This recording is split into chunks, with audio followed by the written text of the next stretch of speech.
Bismillahirrahmanirrahim. Assalamu alaikum. Welcome to online classes of Trends High School Hassan Abdal. Dear students, today I will brief you about maths of class 4.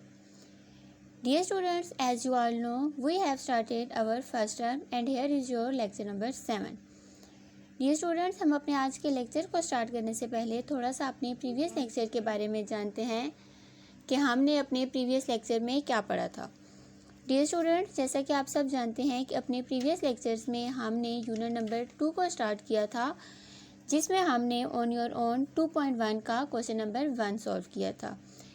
Question number 1 में हमने दी गई तमाम values को add किया था। मैं उम्मीद करती हूँ कि आप तमाम स्टूडेंट्स को क्वेश्चन नंबर 1 की अच्छे तरीके से समझ आ गई होगी और आप तमाम स्टूडेंट्स ने क्वेश्चन नंबर 1 के तमाम पार्ट्स नीट और खूबसूरत राइटिंग में अपनी कॉपीज़ पर नोट डाउन कर लिए होंगे।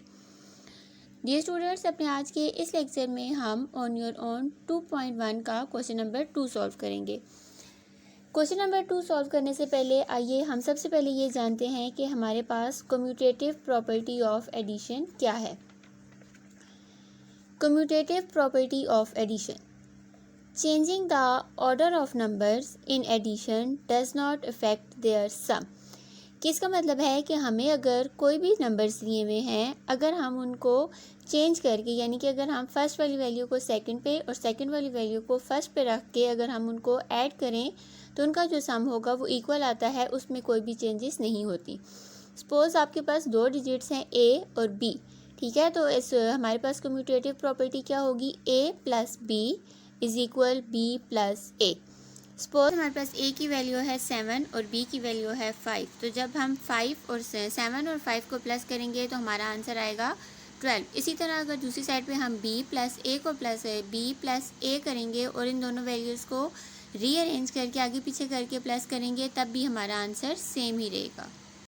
कम्यूटेटिव प्रॉपर्टी ऑफ एडिशन के बारे में जानने के बाद आइए अब हम क्वेश्चन नंबर 2 को सॉल्व करते हैं। क्वेश्चन नंबर 2 हमें दिया हुआ है, verify the commutative property of addition for the following numbers. कि हमें कुछ नंबर्स दिए हुए हैं, हमने इनमें कम्यूटेटिव प्रॉपर्टी को वेरीफाई करना है। ए पार्ट हमें दिया हुआ है 5 6 3 4 5 एंड 8 9 1 2 3। अब इसमें हमने क्या करना है, कम्यूटेटिव प्रॉपर्टी ऑफ एडिशन को वेरीफाई करना है। तो मैंने भी आपको क्या बताया था कि हमारे पास कम्यूटेटिव प्रॉपर्टी ऑफ एडिशन क्या है कि सपोज हमारे पास 2 वैल्यूज़ हैं ए एंड बी, ठीक है, हमारे पास एक वैल्यू है ए और दूसरी वैल्यू है बी। सपोज हम करते हैं कि ये हमारे पास वैल्यू है ए, ये हमारे पास वैल्यू है बी, ठीक है, तो हमारे पास कम्यूटेटिव प्रॉपर्टी होगी A plus B is equal B plus A, ठीक है। ये हमारे पास कम्यूटेटिव प्रॉपर्टी ऑफ एडिशन है कि अगर हम ए की जगह बी को रखें और बी की जगह ए को रखें, अगर हम इन 2 वैल्यूज़ को और इन 2 वैल्यूज़ को प्लस करेंगे तो हमारा जो आंसर है वो सेम आएगा। अब हम लिखते हैं ए, हमने सपोज किया था कि ये वैल्यू हमारे पास है ए की 5 6 3 4 5 प्लस 8 9 1 2 3 इज इक्वल, अब b की वैल्यू क्या थी, 8 9 1 2 3 प्लस 5 6 3 4 5, ठीक है। यानी कि एक साइड पे हमने ये वाली वैल्यू पहले रखी है और ये वाली बाद में रखी है, तो दूसरी साइड पे हमने क्या किया कि हम अपनी इस वैल्यू को पहले ले आए और इस वैल्यू को बाद में ले गए। अब हमने क्या करना है कि अपनी इन दोनों वैल्यूज़ को प्लस करना है। सिंपल मेथड के मुताबिक हम इन्हें प्लस कर लेंगे, 5 6 3 4 5 प्लस 8 9 1 2 3। 5 में 3 प्लस करेंगे क्या आएगा 8, 4 में 2 प्लस किए 6, 3 में 1 प्लस किए 4, 9 में 6 प्लस करेंगे क्या आएगा, जी हाँ 15, 15 का 5 लगा 1 कैरी, 8 में 5 प्लस करेंगे 13, 13 में 1 प्लस किया 14।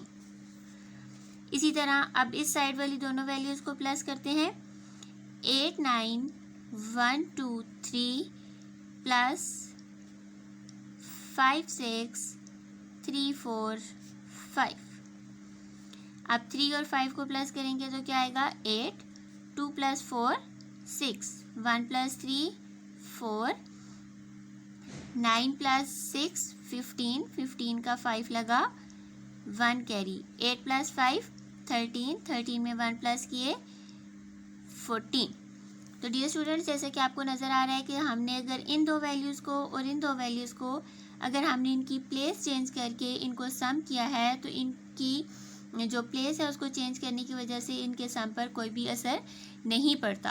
तो यहाँ पर हमारे पास क्या हो गया, कम्यूटेटिव प्रॉपर्टी को हमने वेरीफाई कर लिया कि अगर a प्लस बी और b प्लस ए जो है वो इक्वल होते हैं। So prove that a plus B is equal b plus A. ठीक है, इट्स मीन कि अगर हम इन दोनों वैल्यूज़ को और इन वैल्यूज़ को अगर हम इनकी प्लेस चेंज करके प्लस करेंगे तो उनके सम पर कोई भी इफेक्ट नहीं पड़ता। ये था क्वेश्चन नंबर 2 का ए पार्ट। क्वेश्चन नंबर 2 के ए पार्ट को अच्छी तरीके से समझने और सॉल्व करने के बाद इसका बी पार्ट आपको पिक्चर में सॉल्व हुआ नज़र आ रहा है कि हमने बी पार्ट में किस तरह कम्यूटेटिव प्रॉपर्टी ऑफ एडिशन को यूज़ करते हुए इस क्वेश्चन को सॉल्व किया है। मैं उम्मीद करती हूँ कि आप तमाम स्टूडेंट्स को क्वेश्चन नंबर 2 के तमाम पार्ट्स अच्छे तरीके से अंडरस्टैंड हो गए होंगे। आइए अब हम क्वेश्चन नंबर 3 को सॉल्व करते हैं और ये जानते हैं कि एसोसिएटिव प्रॉपर्टी ऑफ एडिशन क्या है। Associative property of addition. The associative property with respect to addition means that when we add more than two numbers, grouping any two numbers does not change the sum. अब हमारे पास associative property ये है कि अगर हमारे पास दो से ज़्यादा वैल्यूज़ हैं और हम उनको ग्रुपिंग में करके प्लस करेंगे तो उनको ग्रुपिंग में करने से उनका जो सम है उसमें कोई भी चेंजेस नहीं होती। सपोज़ आपके पास वैल्यूज़ हैं a, b, c। ठीक है, अगर हम a प्लस बी और सी का ग्रुप बना दें, ठीक है, बी और सी को अगर हम ब्रैकेट में लिखें और दूसरी साइड पे इज इक्वल हमारे पास आ जाएगा a प्लस बी। ए और बी का ग्रुप बना दिया है ब्रैकेट में लिख के और सी सेपरेट हो गया। ठीक है, अगर हम a को सेपरेट रखेंगे, b और c को प्लस करेंगे और दूसरी साइड पे अगर हम b और c को प्लस करेंगे, c को सेपरेट रखेंगे और इन तीनों वैल्यूज़ को अगर हम किसी भी मेथड से प्लस करें तो इनका आंसर चेंज नहीं होता। इसको हम कहते हैं associative property of addition. Associative property of addition के बारे में जानने के बाद आइए अब हम क्वेश्चन नंबर 3 को सॉल्व करते हैं। क्वेश्चन नंबर 3 हमें दिया हुआ है, verify the associative property of addition for the following numbers. क्या अब हमें जो नंबर्स दिए हुए हैं इनमें हमने एसोसिएटिव प्रॉपर्टी को वेरीफाई करना है। ए पार्ट में जैसा कि आपको नज़र आ रहा है कि हमारे पास 3 वैल्यूज़ हैं 1 2 3। ठीक है, हम सपोज करते हैं ये वैल्यू हमारे पास है ए, ये वैल्यू हमारे पास है बी और ये वैल्यू हमारे पास है सी। तो हम यहाँ पे लिखेंगे एसोसिएटिव प्रॉपर्टी ऑफ एडिशन।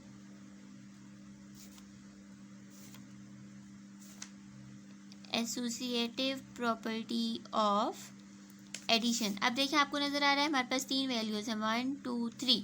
तो इट्स मीन ये वैल्यू ए, ये बी, ये सी। तो ये हमारे पास क्या हो जाएगा a प्लस बी प्लस सी। इस साइड पे क्या हो जाएगा a प्लस बी प्लस सी।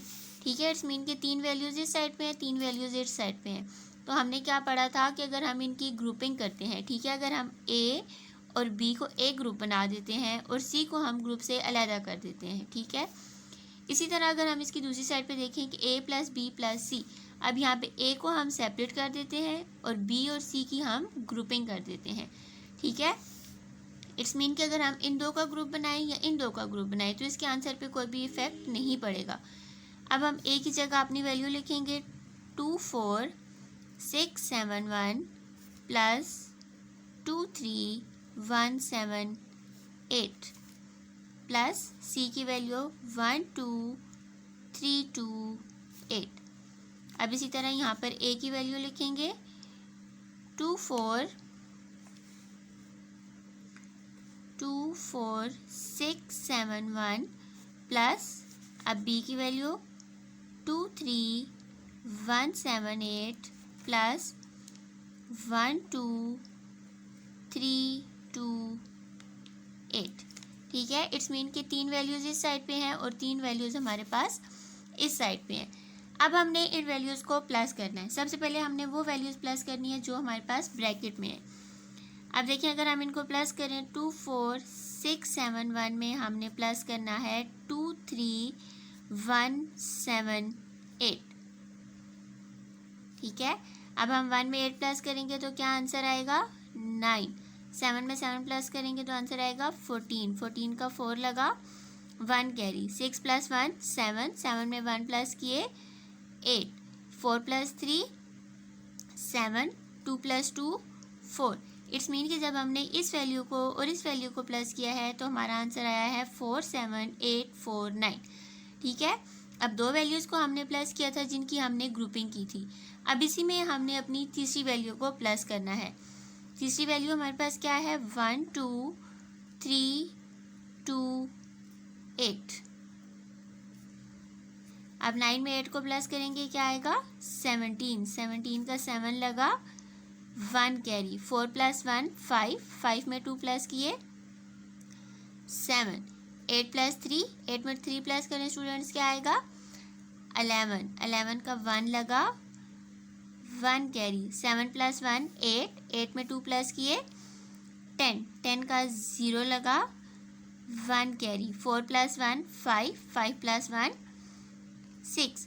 तो इट्स मीन कि जब हमने अपनी तीनों वैल्यूज़ को ग्रुपिंग के साथ प्लस किया है तो हमारा आंसर आया है 60177। अब हमने अपनी इन तीन वैल्यूज़ को सॉल्व करना है। ठीक है, अब इन तीन वैल्यूज़ में हमने सबसे पहले इन दो वैल्यूज़ को सॉल्व करना है जो कि हैं 2 3 1 7 8 और दूसरी वैल्यू इसमें प्लस होगी 1 2 3 2 8। अब इनको प्लस करेंगे 8 में 8 प्लस करेंगे क्या आएगा 16। 16 का 6 लगा 1 कैरी। 7 प्लस 1 8, 8 में 2 प्लस किए 10। 10 का 0 लगा 1 कैरी। 3 प्लस 1 4, 4 में 1 प्लस किए 5। 3 प्लस 2 5, 2 प्लस 1 3। इट्स मीन कि हमने अपनी ग्रुपिंग वाली दो वैल्यूज़ को प्लस कर लिया है। अब जो वैल्यू हमारे पास सेपरेट थी हमने अपनी उस वैल्यू को इस आंसर में प्लस करना है 2 4 6 7 1।